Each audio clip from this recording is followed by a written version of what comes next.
Alright, for part three, we are only looking at the impacts of climate change on aquatic ecosystems. We have covered terrestrial ecosystems, and early on we covered the difference between greenhouse effect and enhanced greenhouse effect.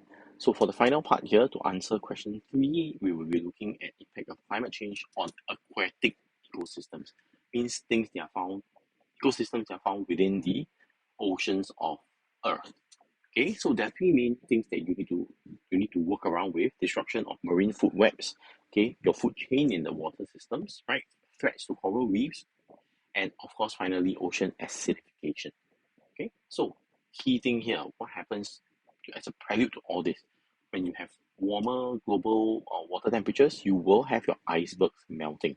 Okay, your polar ice, your icebergs, your ice sheets, they will melt, and this will disrupt your marine food web.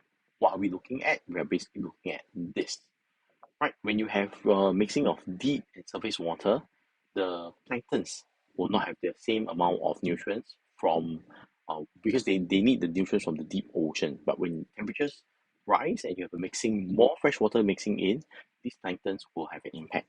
Okay, how will they impact us?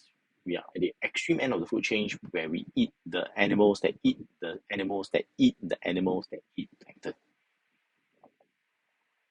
So I said eat the animals three times. So you're looking at plankton being eaten by the small krill and shrimp, which is consequentially eaten by the feeder fish, which is then consequentially eaten by the larger fish, which eventually is eaten by a fish species that's large enough that we eat, for example, tuna. So when you mess with this, okay, when you mess with the mix of fresh and seawater, the amount of nutrients drop, plankton die, fish die, eventually humans die. Okay. Next, aquatic species will migrate, okay, to temperatures which are more favorable to them. Over a longer period of time, they may evolve.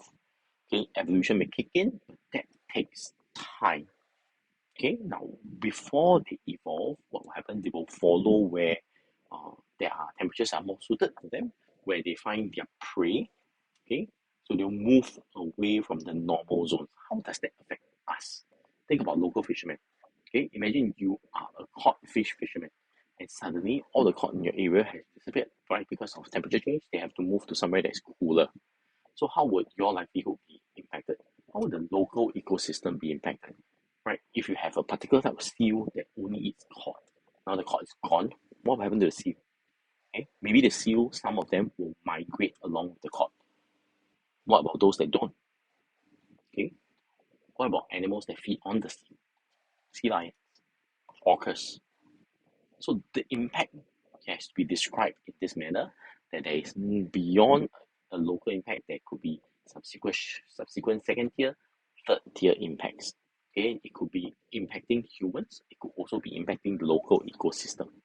So when you look at things like this, okay, your rabbit fish, your parrotfish, which you can get in the Singapore wet market, even NTUC sometimes they sell this. These are found in the tropics. So if the temperature of the water um, cools, then they will have to migrate somewhere warmer. If it heats up, they'll be fine. Right? Mid latitudes, your salmon, your Atlantic cod. Okay. As temperatures rise, what happens? They will move further away from where they used to be and into the polar regions.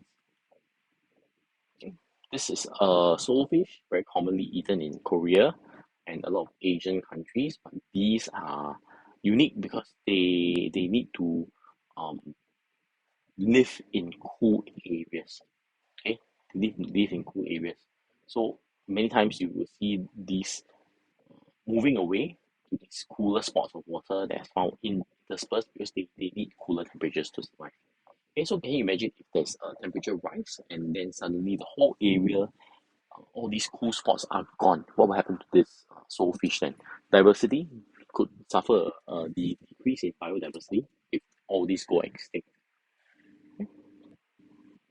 So once again, this is a pictorial that talks about what happens when you have a change in temperature. Your marine life, your seaweed may not survive.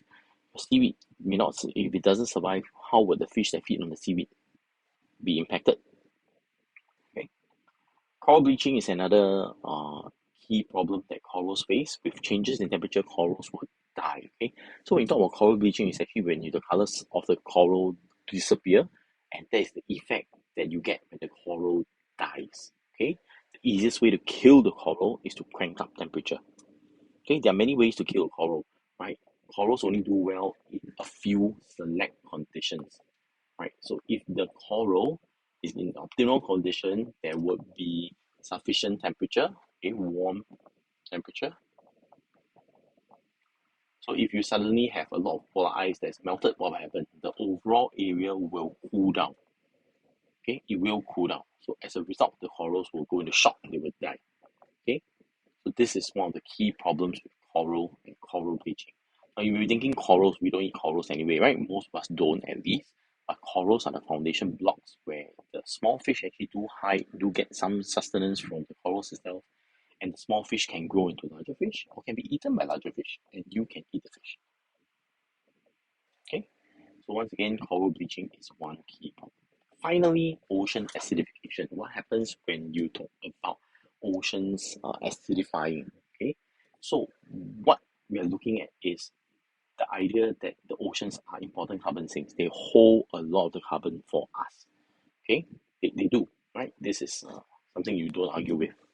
Okay, but with an increase in atmospheric carbon emissions, right, the oceans absorb even more of this CO2, and then what is produced is carbonic acid. Okay, the water with the increased amount of carbon dioxide inside, it becomes carbonic acid. So think about this for a minute. If you increase the amount of concentration of carbonic acid in the water, what would the implication be on corals? What would the implication be on marine life in general? Okay, so one of the other problems that they have is they get eroded faster before the new corals can form onto the old corals that have died. Okay, so acidification kills corals as well. So corals is our needy friend, right? Right. So they don't do very well. Okay. So like bleaching, okay, this is a more indirect version of impact of your increase in carbon dioxide in the environment. Okay. So with this, we will stop here. Can you go and do question 3 of your climate assignment 2? Okay, attempt question 3. Thank you.